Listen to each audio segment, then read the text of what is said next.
मकर राशी गेल्या जन्माचा हिशोब 18 जून 2025 ते 5 डिसेंबर 2026 संपूर्ण दुःखाचा शेवट। नमस्कार मित्रांनो, श्री स्वामी समर्थ, जय जय स्वामी समर्थ।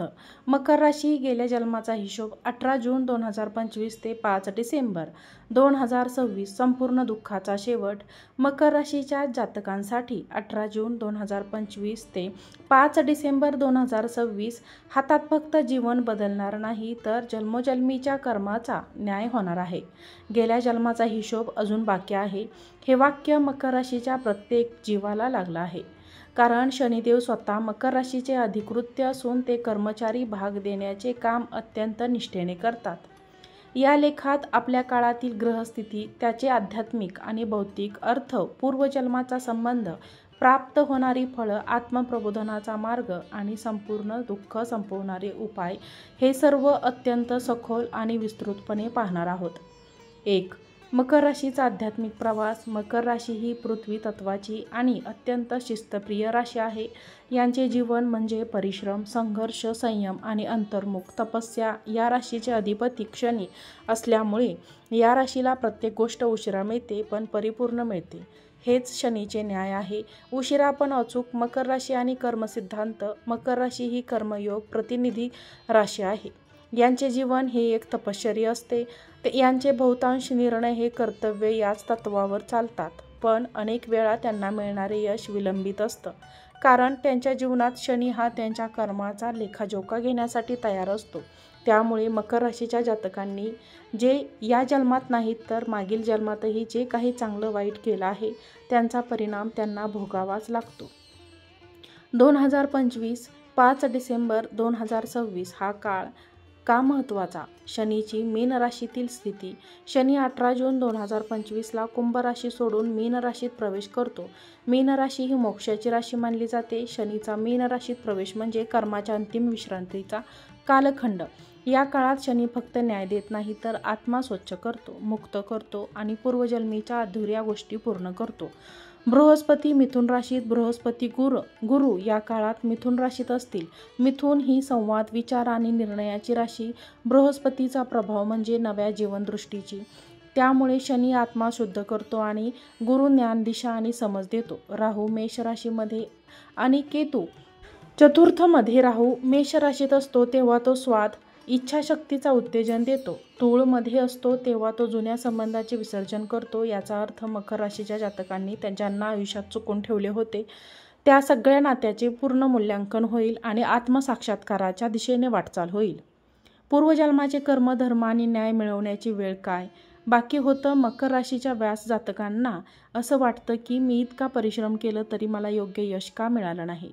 उत्तर असं आहे की काही कर्म ह्या जन्माचे नाहीत, ते पूर्वजन्माचे आहे आणि 2026 मध्ये त्या कर्माचा नाश होणार आहे। ब्रह्मदेवाने लिहिलेला हा कालखंड म्हणजे देवाची माफी आणि पुनर्जन्माचा पुण्य मिळवण्याचा काळ। न्यायाची वेळ प्रवेश करतात तेव्हा ते मोक्ष मार्ग उघडतात। या काळात तुमच्या जीवनातील प्रत्येक अन्यायाचा अंत होईल।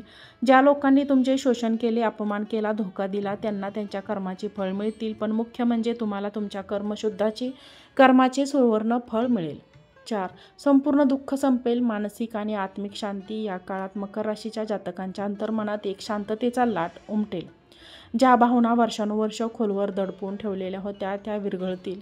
एखाद्या योगासारख्या अंतर्मन स्वच्छ आणि स्थिर होईल। आर्थिक स्थैर्य क्षण। मीन राशीमध्ये गेल्यावर ज्या गोष्टी अडकलेल्या होत्या जसे की मालमत्ता, वारसा हक्क, व्यापारातील नुकसान यांचे सर्व निकाल मकर राशीच्या बाजूने लागतील।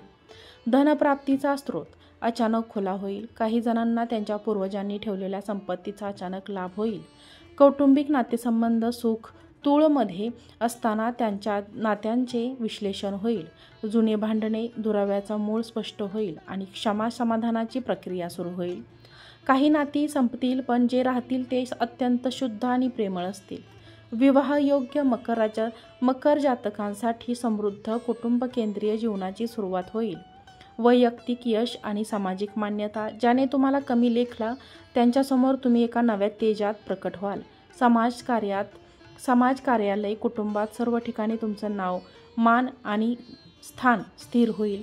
काहींना मोठ्या सरकारी जबाबदाऱ्या किंवा समाजसेवेचा प्लॅटफॉर्म मिळू शकतो। 5. आत्मप्रबोधन आणि ब्रह्मदर्शनाची संधी. आध्यात्मिक जागृती. या काळात तुम्हाला स्वप्नांमध्ये, ध्यानात किंवा अचानक एखाद्या संत गुरूंच्या माध्यमातून मोक्षमार्गाचे दर्शन होईल. आत्मा जेव्हा क्लेशमुक्त होतो तेव्हा ब्रह्मदर्शन सहज घडतं. तुम्हाला जाणवेल की मी हे जीवन एखाद्या विशेष कारणासाठी जगत आहात.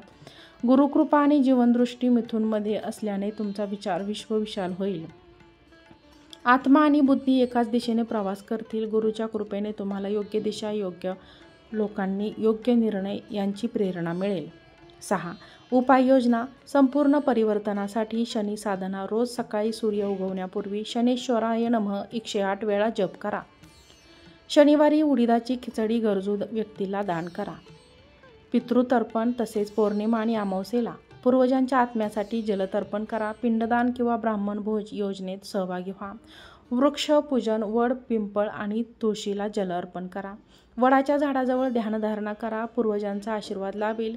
गीता पाठ. भगवद्गीतेला अध्याय 2 आणि 18 याचे नियमित पठण करा. हे अध्याय आत्मा, कर्म आणि मोक्ष याबद्दल स्पष्ट दिशा देतात. 7. ब्रह्मयोगाची पूर्णता. मकर राशीच्या जीवनातील हा काळ म्हणजे ब्रह्मयोगाची पूर्णता आहे.